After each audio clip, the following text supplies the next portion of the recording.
সবাইকে রোজা রাখতে হবে? আল্লাহ তাআলা বলেন না, ছাড় আছে। কার জন্য?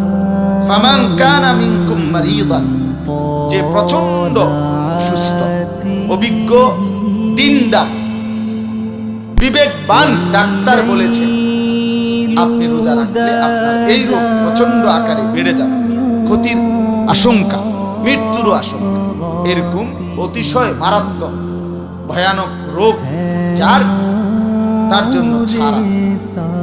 আও আলা সাফারিন, যে সফর করছে 48 মাইল অথবা তদূর্ধ্ব দূরে কোথাও যাচ্ছে, ওই সফর অবস্থায় ওই সময়ে তাকে ছাড় আছে, রোজা ছেড়ে দাও। হ্যাঁ, তবে ফাইদ্দাতুম মিন আইয়ামিন উখার, তাকে অন্য সময় হিসাব করে এই কয়টা রোজা কাজা করতে হবে।